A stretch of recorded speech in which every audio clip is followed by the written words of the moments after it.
Lower pack, what do you mean? Pack? From the beginning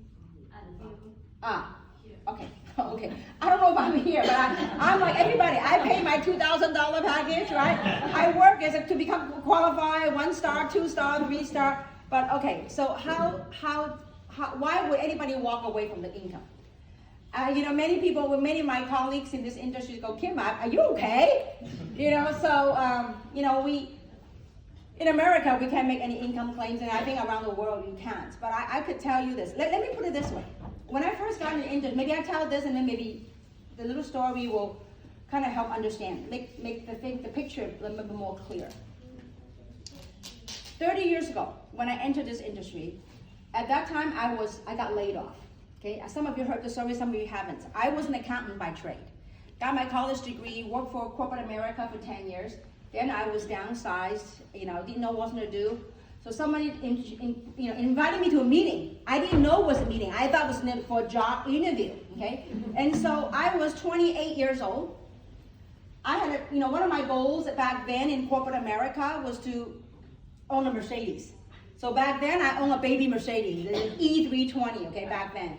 And so I had my Mercedes, and I thought I looked really cool with that Mercedes until I couldn't afford the payments, okay? So my friend says, the service manager at the Mercedes dealership would say, Kim, what are you up to? Can you give me some of the, I was a VP for a vitamin company. And so he says, Kim, you know what?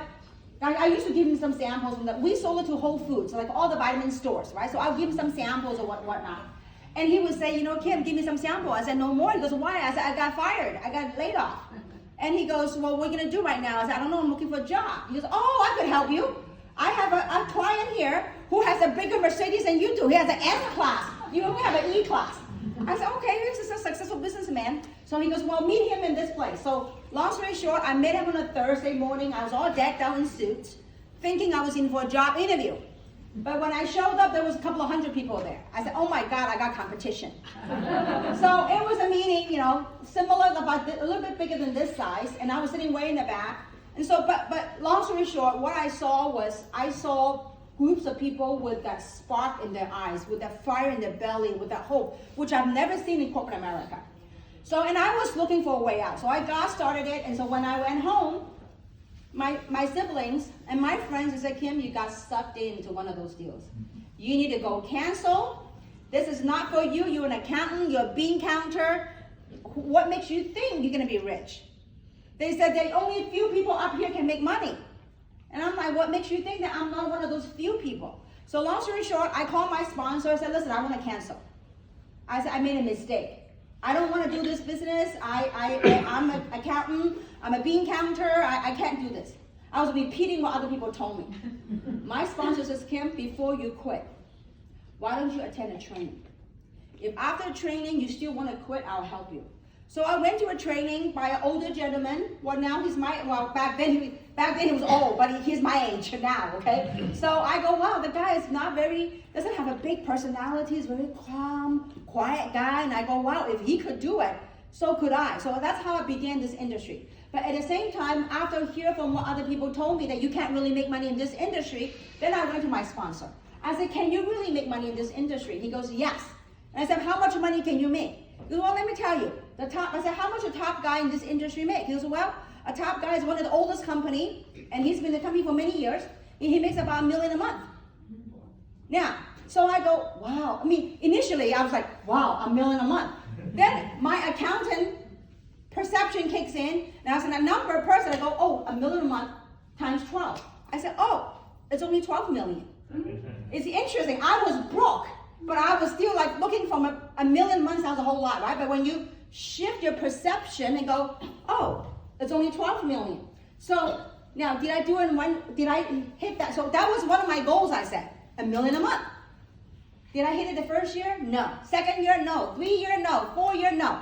It took years to get to that. So getting to $1 million a month is a networker's dream.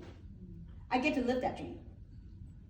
So now the last couple of years of pandemic and whatever, no matter how much it has dropped, I was still holding on a very good income. Your question is, why did I choose to walk all that away? I woke up, I woke up one day on November 15th. Usually when I go to sleep, I have very vivid dreams. Ever since I was a little kid, I always dream in color. So, and I woke up that morning on November 15th. I said, oh, it's interesting. I had no dream that day. The minute I said that, then a message came and go, no, Kim, you need to resign. You need to come, you need to think about resigning ASAP. This is a true story. And I got up, I go, okay. You know, sometimes when a creator talks, you just gotta obey, you know? And I called my lawyer. I said, today's the day I'm gonna submit my resignation. My lawyer said, it's really cool guy. He goes, Kim, are you sure? I said, absolutely, without doubt. Name of the company? No. No name of the company, no product, no comp plan, nothing. We were known as the 3 No's. They laughed at us. Oh, this company called 3 No's. I said, little did you know, you already know the name of the company. It's 3. So then I resigned that day. Why? I think now my logical, at that time was all intuitive. Now coming back to this, you know, sometimes life happens and then you kind of look back at different pebbles, the steps that took you to where you are, you begin to connect the dots. So for me, I begin to connect the dots. Why? I think first and foremost is that in order for us to go somewhere that we've never been, we've got to be willing to let go of things that no longer serve us. Whatever I have built, I worked hard the last 14 years, it no longer serves me.